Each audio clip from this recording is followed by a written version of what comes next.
이사야서 11장 6절부터 9절까지. 그때에 이가 어린 양과 함께 거하며 표범이 어린 염소와 함께 누우며 송아지와 어린 사자와 살찐 짐승이 함께 있어 어린아이에게 끌리며 암소와 곰이 함께 먹으며 그것들의 새끼가 함께 엎드리며 사자가 소처럼 풀을 먹을 것이며 젖먹는 아이가 독사의 구멍에서 장난하며 젖된 어린아이가 독사의 뿔에 손을 넣을 것이라. 나의 거룩한 산 모든 곳에서 해됨도 없고 상함도 없을 것이니 이는 우리 바다를 덮음같이 여호와를 아는 지식이 세상에 충만할 것입니다. 아멘.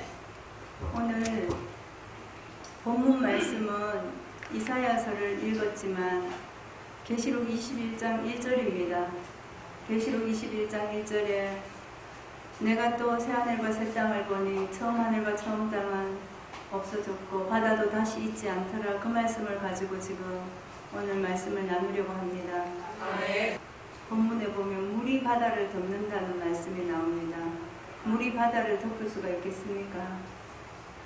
상식적으로 그런 거는 될 수가 없는 얘기예요. 근데 하나님이 이렇게 말씀을 해 놓으셨으니까 우리는 그 의미가 뭔지를 정확히 알고 신앙을 해야 되지 않겠습니까? 그래서 물이 바다를 덮는다는 것은 그냥 한마디로 얘기하면 창세기 1장 7절에서 궁창 위에 물이 열리면 궁창을 보여줍니다.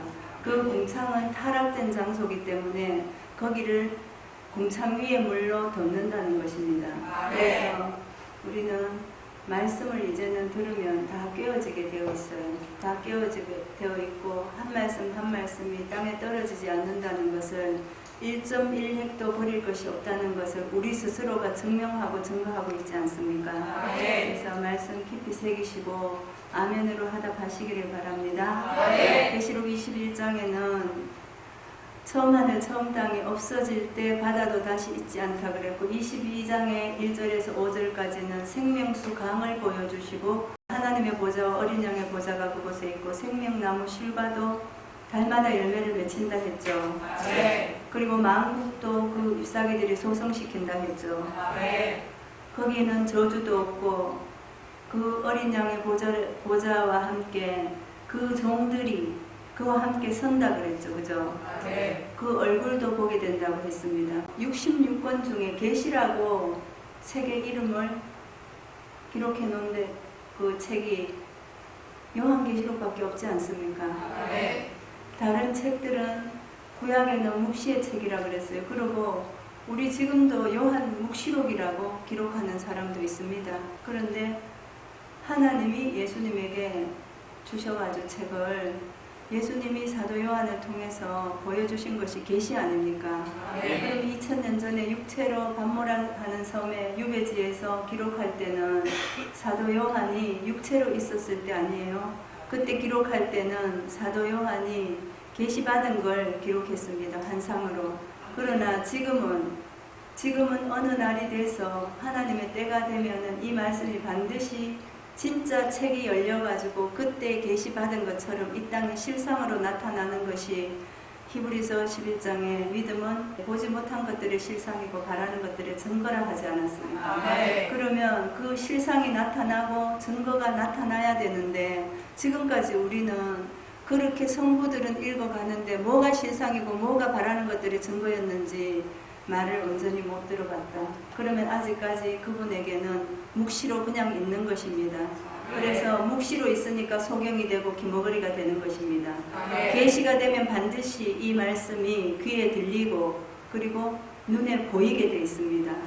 그래서 내 양은 내 음성을 안다 그랬거든요. 그러면 말씀을 듣고 따라 나오는 자가 하나님의 어린 양과 함께하는 하나님이 함께 하시는 유업이을자 아들 되는 양들이 되겠습니다. 그래서 말씀을 새기시면서 내가 지금 하나님의 유업이을자로 있는지 그 목자의 음성을 들을 귀가 있는 양이 되어 있는지 그것을 생각하시면서 말씀 들으시기를 바랍니다. 그래서 요한 계시록이 이룰 때는 반드시 영적인 장소 하나가 나타난다.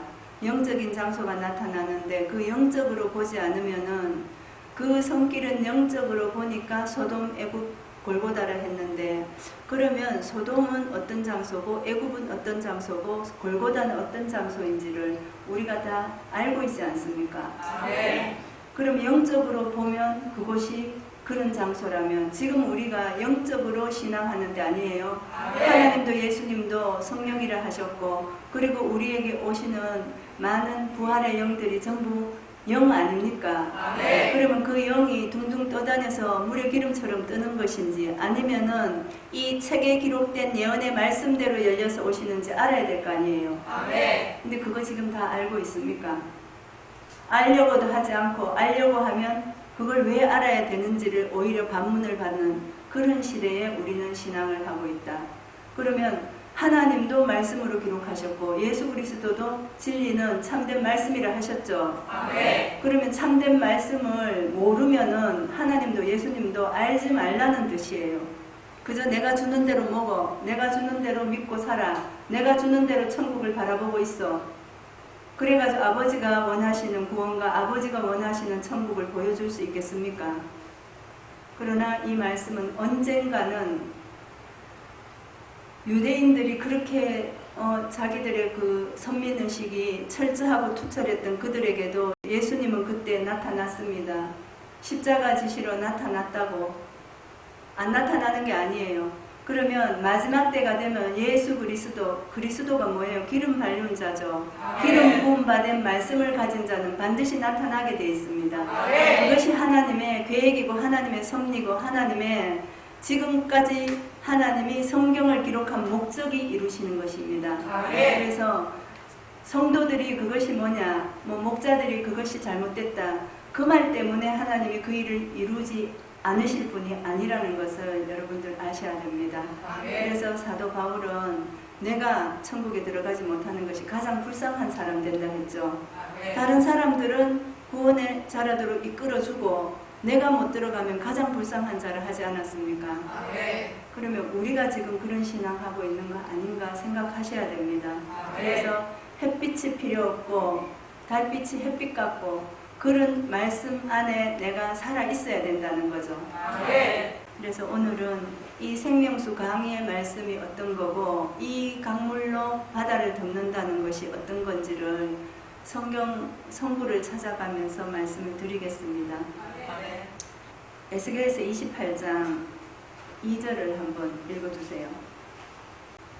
인자야 너는 두로왕에게 이르기를 주 여호와의 말씀에 내 마음이 교만하여 말하기를 나는 신이라 내가 하나님의 자리 곧 바다 중심에 앉았다 하도다 내 마음이 하나님의 마음 같은지 할지라도 너는 사람이요 신이 아니거늘.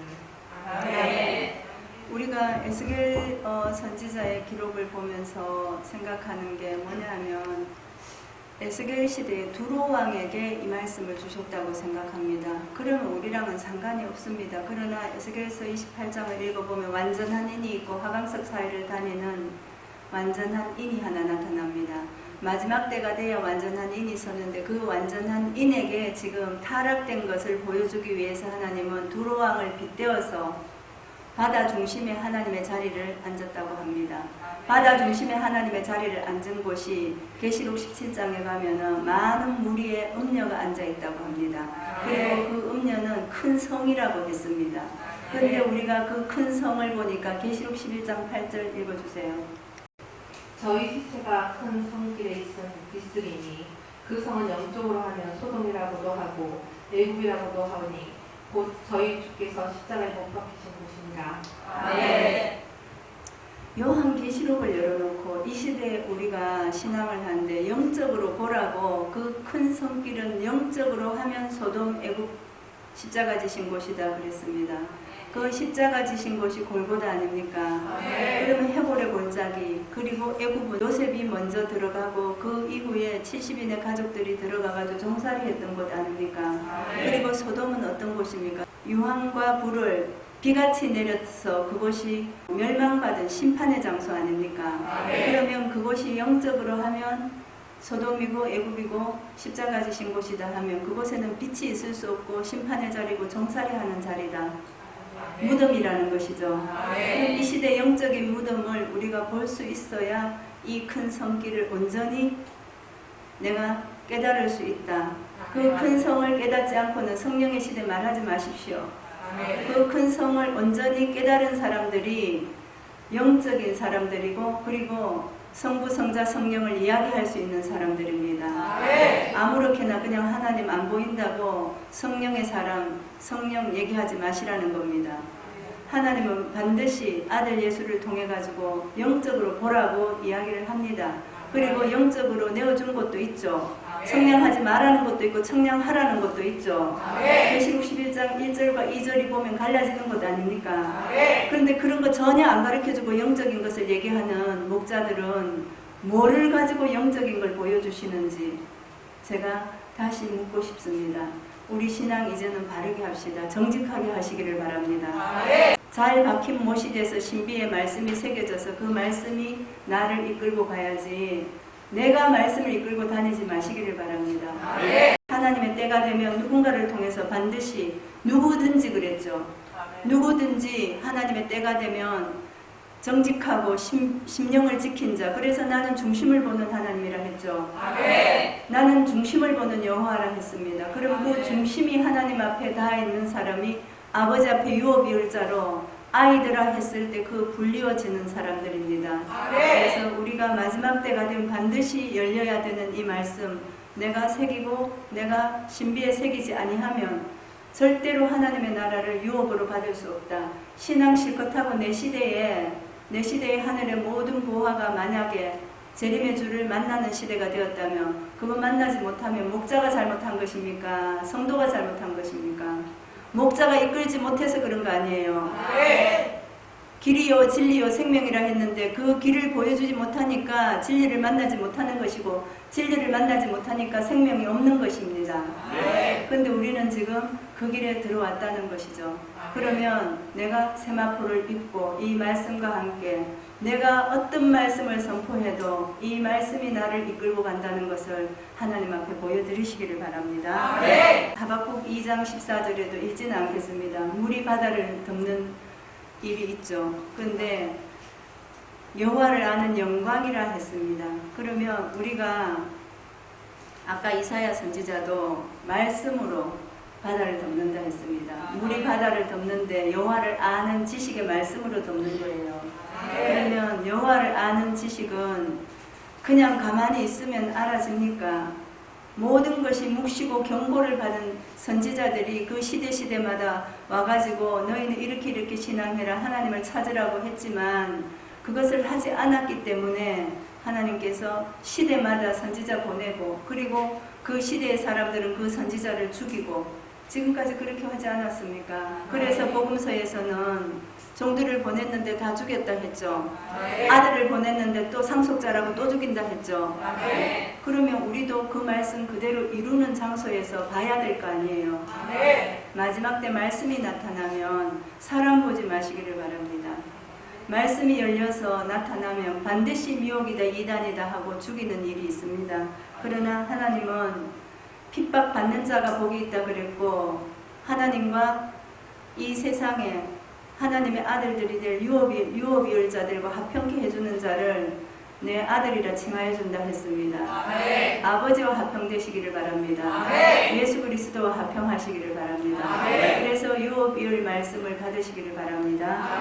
그래서 우리는 하나님 앞에 지금 바다를 모르기 때문에 바다가 없어진다 하니까 5대 양이 없어지는지 알아요. 열왕기상 7장 25절 읽어주세요. 그 바다를 12소가 바쳤으니 셋은 북을 향하였고 셋은 서를 향하였고 셋은 남을 향하였고 셋은 동을 향하였으며 바다를 그 위에 놓았고 소위 기는 다 안으로 두었으며. 자, 우리가 이 바다를 지금 제가 영적으로 어느 장소가 바다인지 보여드려야 될 거 아닙니까? 그러면 영적으로 보니까 소돔, 애국, 골고다를 했는데 근데 그것을 하나님은 죽음의 장소를 바다라고도 비유를 하고 바다 중심에 하나님의 자리인 채하고 앉은 사람도 보여줍니다. 근데 거기가 지금 우리 눈에 보이는 어디인지를 몰라요. 12소가 뒤를 안으로 하고 동서남북으로 세씩 문을 가지고 있는 곳이 어디예요? 자칭 신천지 아닙니까? 거기가 12소가 바치고 있는 바다라는 겁니다. 여기가 타락되고 변질되니까 하나님께서는 궁창 위를 여십니다. 그래서 계시록 12장 2절에 아이를 태어나게 해서 그 아이는 궁창 위를 열고 생명수 말씀으로 거기를 심판하는 말씀을 주시는 겁니다. 그래서 이것은 스가랴 선지자가 말했던 감람나무의 기름, 감람유로 이 말씀을 등을 밝혀주는 겁니다. 그래서 촛대를 밝히는 말씀이고, 그리고 이제는 거기가 성소였어요. 11장 2절의 장소가 청량 밖의 장소인데 이방에 내어줬으니까 거기는 성전 바깥들, 그리고 모세의 성막을 이렇게 머릿속에 기억하시기를 바랍니다. 그리고 성소가 있고 지성소가 있는데 자칭 신천지가 성소였습니다.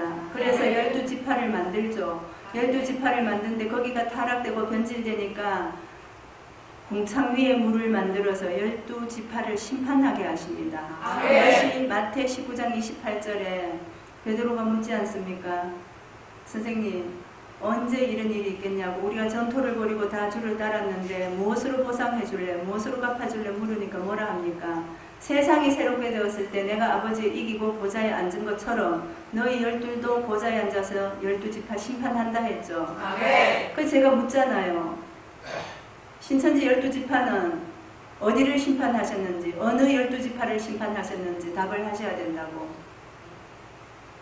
출애굽기에서는 초태생들을 죽이는 6월절 날에 개들도 혀를 놀리지 못하는 말씀이라 했습니다. 출애굽기 11장에서는 개들도 혀를 놀리지 못하는 이 말씀을 가지고 제가 물었습니다. 근데 한기총을 지금 심판한다 그러는데 한기총은 이방으로 내어준 성전 밖마당이죠. 거기 청량하지 말라고 하지 않습니까? 그것이 하나님을 대적하는 것입니다. 청량하지 말라는 장소를 계속해서 청량하고 있는 것. 그 종은 신천지 총회장 아니에요. 그 사람은 거기를 계속 청량한다는 그 자체는 나는 성경과 관계없이 내일 하겠다는 거죠. 내 이름으로 왔으니까 내일 하겠다는 거죠. 그럼 12지파는 12보좌로부터 심판받는 곳이 돼야 됩니다. 거기에 대한 답을 내놓지 못하고 있습니다. 지금 그거 하나가 지금 깨지면 전부 다 거짓임이 드러나기 때문에 말을 못하고 있는 것입니다. 에스겔서 47장에서도 성전 문지방에서 물이 나오죠. 물이 나와서 거기에 바다를 다 소성시키죠. 그죠? 소성시키고 우리가 이 물로 바다를 덮는다는 것이 지식이에요. 참 하나님과 예수 그리스도를 아는 지식, 이것으로 지금 오늘 설교 얼마나 많이 하겠습니까? 대형 교회들은 아침 7시, 6시부터 1부, 2부 해가지고 60만, 50만 떡 먹이자면, 누룩 먹이자면 얼마나 많은 설교를 하겠습니까? 거기에서 나오는 것이 지금 바닷물이라는 거고 홍수물이라는 겁니다. 홍수 났을 때 그 물 먹을 수 있어요? 바닷물 먹을 수 있어요? 못 먹지 않습니까? 그러면 계속해서 하나님이 그렇게 두시겠는가? 계시록 시대가 되면 반드시 종 둘을 이 땅에 보내서 한 종은 타락이 되고 한 종은 두드려 맞으면서도 하나님의 일을 하라고 보내신 것입니다. 그래서 마지막 시대가 되면 초림에 예수님이 오셔서 12사도와 함께 일하다 예수님 십자가 지니까 다 떠나죠. 흩어지죠.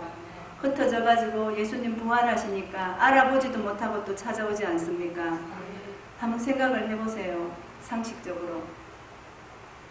자기 집에서 베드로 같은 경우는 예수님과 기거를 했는데 자기와 함께 기거를 3년 동안 하지 않았습니까? 그랬는데 예수님을 못 알아본다는 게 말이 됩니까? 그 3일도 천년이 하루 같고 하루가 천년 같은 부활의 날, 그때 있었던 일들은 예표의 말씀이고 예표의 부활이고 이러이러한 일이 있다는 것, 3일 만에 부활하는 것 전부 다 그림자예요. 그림자면은 언젠가 그 일이 실상으로 나타날 때가 있다. 근데 못 알아보지 않습니까? 3일 만에 나타나는 예수를 못 알아보는 것은 그 3일도 하나님이 열어주는 그날이 돼야 온전히 열린다는 것을 미리 예언적으로 말씀하시는 겁니다. 그래서 우리는 지금 이 3일을 받고 베드로도 우리가 얼굴 보면 알겠어요. 그러나 말씀으로 만나지 않습니까? 말씀으로 만나서 베드로 사도도 보고 요한 사도도 보는 겁니다. 그래서 이 물로 우리를 깨끗하게 씻는다고 에베소서에서는 이야기를 합니다. 그런데 물로 씻어 말씀으로 깨끗하게 하신다 그랬어요.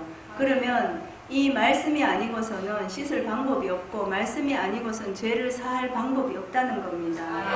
제자들이 발을 씻을 때 요한복음 13장에서는 베드로가 나는 목욕까지 시켜달라 하죠. 그러니까 예수님이 너희는 발만 씻으라 하죠. 요한복음 13장 8절 한번 읽어주세요. 베드로가 가로되 내 발을 절대 씻기지 못하시니이다. 예수께서 대답하시되 내가 너를 씻기지 않으면 내가 나와 상관이 없느니라. 아멘. 여러분들이 제가 깨끗하고 제가 흠결이 없어서가 아니라 세워진 목자는 그 일을 해야 되는 거예요. 사도행전 3장 26절에서 뭐라 했으면 너희들의 죄를 없이 하려고 보냈다 했죠. 먼저 종을 하나 보냈다 했죠. 그죠? 그 종은 죄를 씻어주라고 보낸 거예요. 죄를 씻어주라고 보냈는데 이 말씀으로 책망받지 않고 이 말씀으로 권면받지 않으면은 나와는 상관없는 자라고 하지 않습니까? 그래서 히브리서 9장 28절에 단번에 들이시는 예수님은 죄와 상관없는 자들을 만나게 하시려고 오신 겁니다. 그래서 죄와 상관없는 자는 이런 말씀으로 자기의 죄를 다 씻은 사람들이 죄와 상관없는 자 아니겠습니까? 아담을 죽이고 나면은 너는 나와 함께 내 상에서 떡을 떼는 친구가 된다 했죠. 그리고 하나님께서 말씀을 주셔서 함께 가야 될 사도들입니다. 12사도가 그러했듯이 재림을 준비하는 사도들이라고. 그러면 우리가 목욕한 자는 발밖에 씻을 필요가 없다. 온몸이 깨끗하다. 너희가 깨끗하나 다는 아니라 하고 유다를 드러내 주시죠. 그래서 우리 스스로가 이제는 아담의 것을 뽑아서 버리고 죄와 상관없는 자의 반열에 들어가셔야 됩니다. 그래서 그곳에는 뭐라고 합니까? 사망, 고통, 애통, 저주가 없다 했죠. 그러면 왜 사망이 오고 왜 저주가 있고 왜 고통이 있는지는 죄 때문 아니에요. 욕심 때문 아니에요. 그것이 이제 다 빠지고 온리 하나님을 바라보는 거예요. 그래서 오로지 하나님 앞에 내가 바로 서는 그런 시대를 지금 하나님이 요구하시는데 그것이 2000년 전에는 목숨 걸고 사도들이 증거를 했습니다. 목숨 걸고 했는데 우리는 이제 마음으로 핍박받죠. 말로 듣죠. 잘 이겨내시기를 바랍니다. 초림의 12제자가 예수님 십자가 지신 것을 그리고 부활하신 것을 그때 당대에 보고 증거했다면 오늘날 우리는 영원한 복음의 시대고 이 예수 그리스도를 기름 발리운 자는 어떤 사람들이라고 요한일서 2장 27절 한번 읽어주세요. 너희는 주께 받은 바 기름 부음이 너희 안에 거하느니 아무도 너희를 가르칠 필요가 없고 오직 그의 기름 부음이 모든 것을 너희에게 가르치며 또 참되고 거짓이 없으니 너희가 가르치신 그대로 주 안에 거하라. 아멘.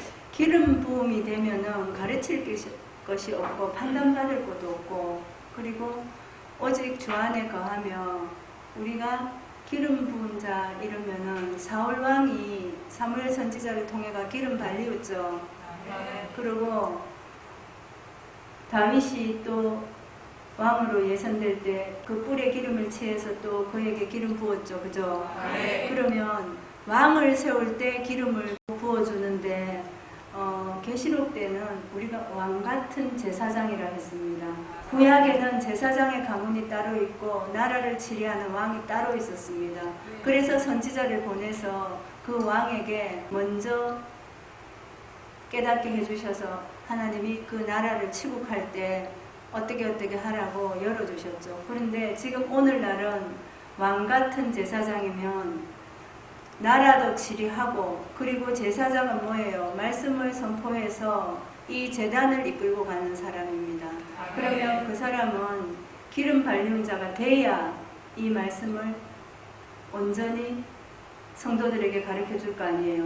그래서 지금까지는 예수님 부활했습니다. 예수 믿으면 구원받습니다. 예수 믿으면 천국 갑니다. 믿지 않으면 불신하면 지옥 갑니다. 이런 말을 했다면, 지금은 예수 그리스도의 기름 발리운 자를 통해서 말씀이 이제는 나가면 영원한 복음이죠. 그러면 궁창 위의 물과 궁창 아래 물이 지금 갈라져야 되고, 그리고 셋째 하늘 낙원을 보여줘야 되고, 그리고 히브리서에서는 세상에 속한 성소도 있고, 그리고 첫 장막도 있고, 둘째 휘장 뒤에는 지성소가 있는데 지성소 안에 언약궤 안에는 뭐가 있다고 이야기할 수 있어야 되는 거 아니에요?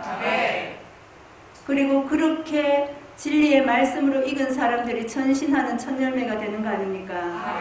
그들이 하나님의 곳간에 드리는, 창고에 드리는 11조란 말입니다.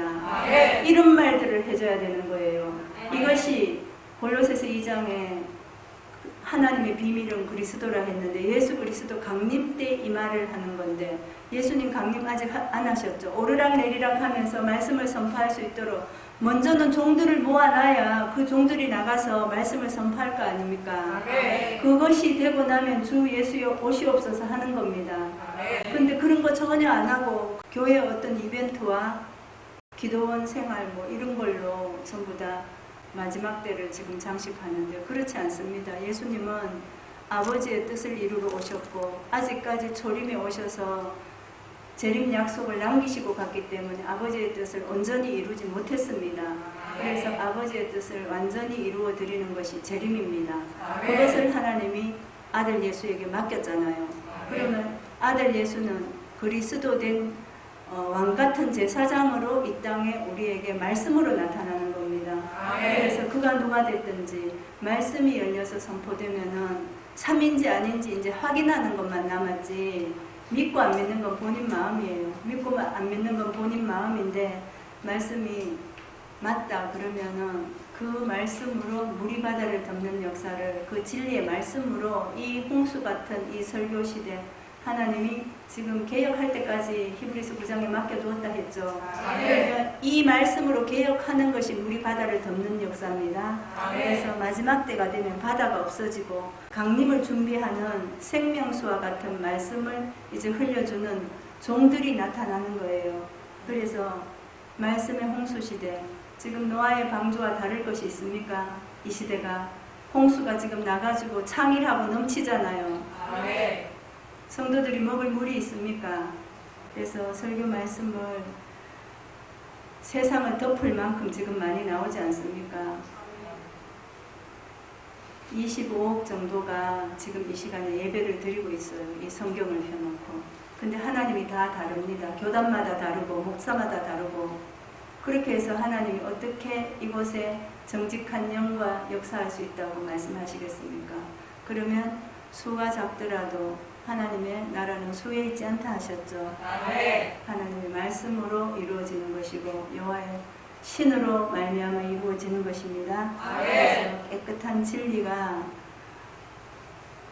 진리 아닌 것, 진리 아닌 정말로 홍수물과 같은 그런 것들을 이제 덮어가는 시대가 되었다. 그래서 예수 그리스도의 기름 부음이 된 말씀으로 종교 세상이 타락되고 진리 아닌 것으로 물들어 있는 것을 이제 덮어서 하나님의 영광이 나타나는 때이다. 그러면 우리가 지금 이 말씀을 잘 정리해서 하나님 앞에 영광을 올려드리는 마지막 시대의 사도가 되며 마지막 시대의 유업열자가 됩니다. 성경에서는 이제 어두운 곳이 없다 했잖아요. 그러면 성문이 주야로 열려 있고 햇빛이 쓸데없고 달빛이 햇빛 같은 그곳에 우리가 서 있는 겁니다. 그러면 성경 안에서는 어두운 곳이 없는, 전부 다 이제 밝아진다는 겁니다. 그래서 이 한 시간의 말씀으로 이 66권의 6,000년, 지금 7,000년이 시작되었잖아요. 안식의 준비일. 그래서 7,000년이 시작된 이 말씀을 다 깨달을 수 있겠습니까? 그러나 영이 깨어있다면 이 진리가 어떤 거라는 것을 조금은 귀에 들릴 줄로 믿습니다. 그래서 마음과 귀에 할례 받으라고 제가 말씀을 드립니다. 우리는 지금 양피를 베는 시대가 아니고 마음의 할례 받고 귀의 할례를 받아서 귀를 지으신 하나님, 심령을 지으신 하나님을 온전히 영접하시기를 축원합니다.